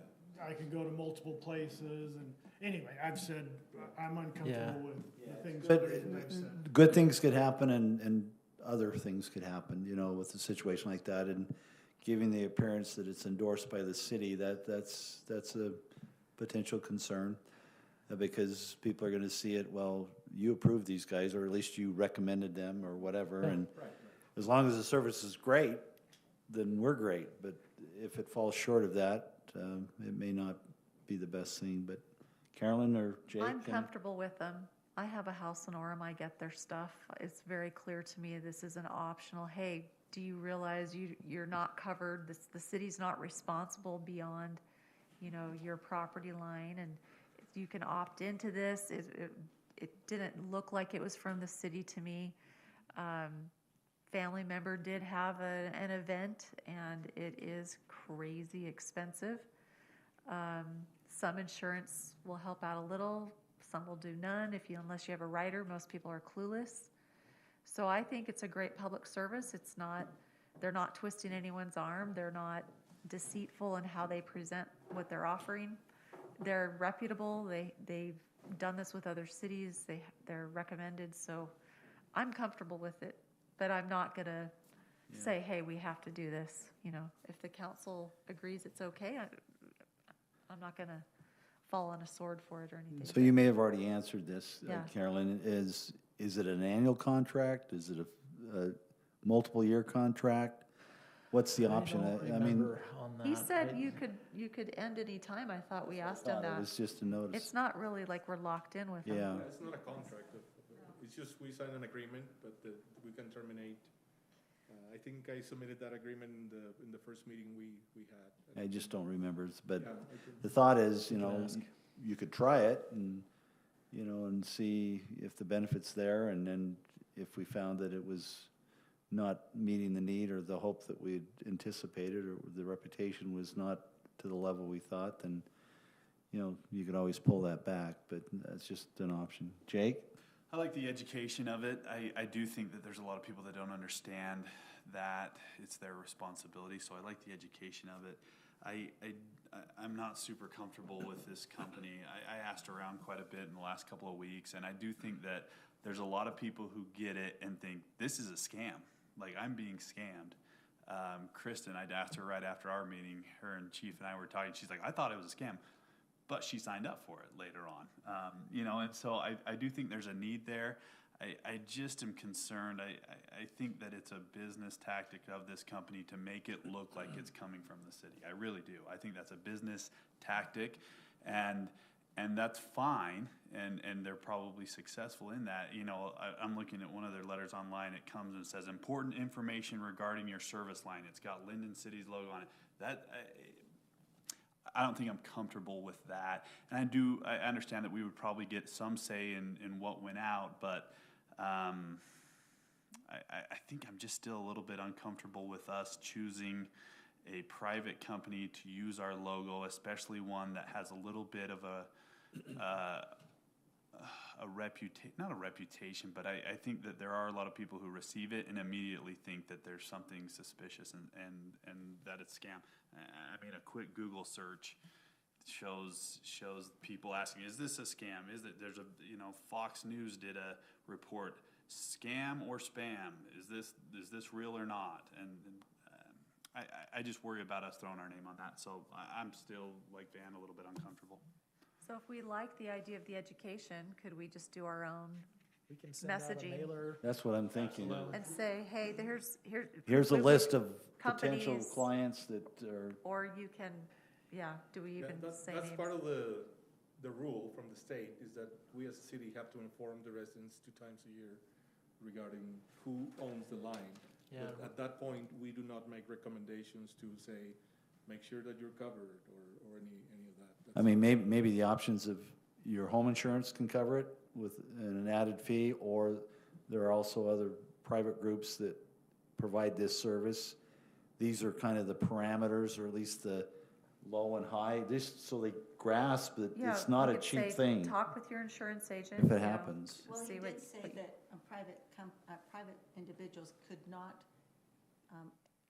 engage with them unless they're endorsed by the city. That was his, Yeah, we can't list, I mean, unless we enter into some sort of negotiated agreement, we can't list certain providers over others. but he said he and couldn't so- accept them unless the city. Correct, but we was could send out a notice and say, here's how much this generally costs. Yeah, I think Please a talk to general your guideline insurance. of what that would cost Okay, if we this can were to explore that. occur, I think I'm I very think what a comfortable lot with of that. residents need to understand is, I think a lot of your homeowners might cover some of the damage in the interior of your home, but all the digging and excavation for the lateral outside has no coverage, and that's where it gets really expensive. So, Okay, Appreciate we'll, you. we'll I mean, even you approach emailing that. your insurance, I'm glad to know that they would cover that and that is an option. Appreciate you The going above rider and they beyond can and get. doing the research. Because most residents, quite honestly, don't even think about it till it happens, and it's too late then. Yeah. And perhaps if it happens to the neighbors, it might trickle down in a few other, does some research, but that's only after Yeah. they've heard the horrific stories of what happens. Now, if we did a separate mailer, because I think we put it on the newsletter, but I don't know how. It's twice a year in the newsletter, and Kathy and I have talked about it. She just put it in this current month's, and it's just a small blurb there. It has a little graphic similar to this, and I think the in fact, we readership borrowed of our Orem's, newsletters and so, minimal. but yeah, how often people actually look at that newsletter, I don't know. But that met the minimum state requirement. It says the newsletter is an acceptable method, and so, but a would formal like mailer, we can explore that and price it out. Okay. And maybe, I'm trying to think, when we do Lindon Days, there are some opportunities to do some education during those times.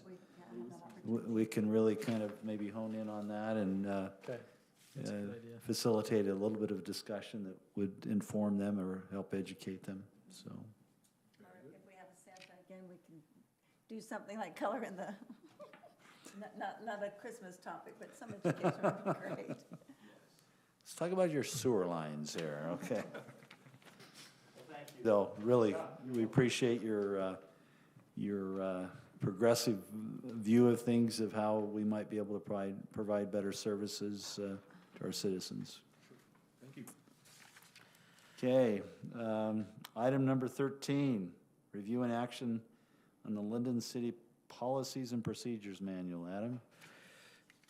So a lot of this is housekeeping, just updating some policies that we had some clarifications that were needed, and so what I've included here is this is the summary of the more significant changes. There's a handful of others that were just minor wording changes that were immaterial. Just a couple items to call to your attention. So there is a federal exemption for wage and overtime provisions with the Fair Labor Standards Act that allows entities that have a seasonal amusement or recreational facility to be exempt from overtime on those seasonal employees. And so that has been our practice, and this is putting that in policy where the employees at the aquatic center, lifeguards, cashiers, they are not overtime eligible. So even if they're putting in more than 40 hours a week. And so there's some stipulations on what requirements apply to that, but given that we are regularly not making a profit there and covering our operations costs, we feel that's prudent to continue that. Computer use, we added in some additional language just to tighten that up and make sure that employees are appropriately using computers, tablets, cell phones. With the work period, some changes there. We are switching to a digital time clock system. Employees can log in through an app, and through that process, we're hoping to go live here in the next month.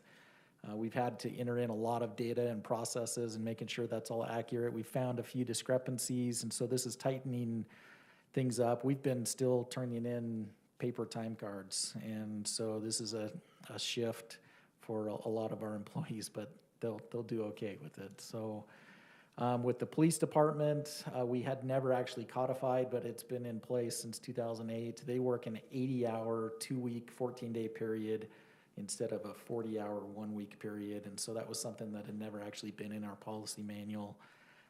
And then some additional clarification on lunch and break periods and how those work, particularly with the law enforcement officers. They are on 12-hour shifts and they are paid through their meal breaks, and that's different than the policies that we had in place for regular employees. With overtime, we had some specific overtime policies. We added in, again, a reference to those amusement and recreational employees being exempted, but then specific updates on the police department.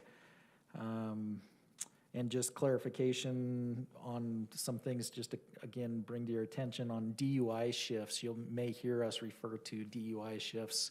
We, I think we actually submit for a grant every year, I believe, or is that just automatically paid to the city? It's just automatic. So automatically funded through the state for officers to do additional shifts beyond their regular work week. And so as officers have taken that in the past, we've paid, it's paid to the city at a time and a half rate. And so we've passed that straight on to the employees. And so in their mind, they are working overtime before they've actually exceeded their overtime hours for that work week. And so we just wanted to clarify and codify that. It's not technically overtime, it's a pass-through, but they are getting paid at a time and a half rate for those extra DUI shifts. And so that's codifying that. Is there a time frame where those DUI shifts happen, and is that regulated by the state when those are not by our department? Yes, those are given out in certain like holiday time periods. There's also enforcement, which we've done several of those lately that are within, you have to use them within a certain time frame. So you saw some recent upticks in crosswalk enforcement, pedestrian enforcement, seatbelt shifts, all the same state lumped in that are due by a certain time frame awarded. Thank you. The other more significant changes, just some clarifications on holiday pay and weekend pay and how and when that applies for police department versus other departments. This proposed language is standardizing the holiday pay for all departments and employees across the city. So those that are scheduled to work on a holiday would be compensated at a 1.5 time rate plus their 8-hour holiday pay. And so for those 8 hours, they're essentially making a 2.5 time rate. And as we looked at some other departments, that was pretty standard to have a 2 or 2.5 time rate. And then for departments like Public Works, where it's common that they'll get called out on a plowing event over the Christmas break. And so if it's a paid holiday, they would get their time and a half plus the paid holiday. And so it So it's equals, consistent. Yep, equals the same thing that the police department would be receiving. And so Can you schedule no snow on holidays? I guess we do want that though, so we'll take it anytime. those are probably the bigger updates that I just wanted to bring to your attention. Everything else is pretty much just clarifications. So any questions on any of that? So we're clear across all departments on what that policy is, which in the past may have been interpreted a little differently. Is that fair to say? Yes. Yeah. Okay, so we're good. So, I like yep, the we'll be- consistency. Yeah, we'll be sending this out to all employees Good. here after adoption, so. Great. Okay. I'm comfortable with it. I'll move to approve Resolution 2021-7-R, updating Lindon City Policies and Procedure Manual, as presented. I have a motion by Jake, second by Van. Call for the vote. All in favor? Aye. Opposed? I believe that's unanimous. Thank you. Now the motion that no one wants to make. Adjourn. Second. Okay, we have a motion by Van, second by Randy. All in favor? Aye. We stand adjourned. Before any of you leave here, so the League of Cities and Towns wanted to see if any cities want to submit a quick 5-second blurb with their councils saying something. They're gonna put a little introductory video together. And I'm just asking, do you wanna just stay in your seat? I'll take a quick video. You could say, hello from Lindon City, or whatever you want. Or do you care about being on a Hello video from at Lindon the City conference? sounds great. Hello from Lindon City. Masks or no masks? I'd say no masks if you're separated. We're out. socially distanced. You guys look 6 feet apart, so. So do we need to say it loudly so they can hear us? Or? Are you gonna, we're gonna have our police chief just say, bong, and then we'll, Hello from Lindon City, is that what we're saying? Okay. Give me a practice really quick. Like Kathy does a cartwheel in the background. Kathy, do a cartwheel. Do a cartwheel. All right, Kathy, you're in it. No, I'm not in it. I'm all here. So 3, 2, 1. Hello from Lindon City.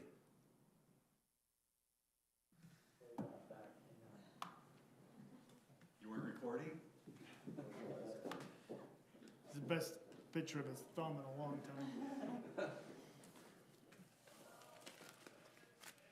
Good, yeah. Thank you.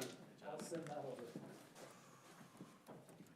Thank you, council. It was a good meeting tonight and good comments, and thank you, chief, for all you do, and Seems like a good one.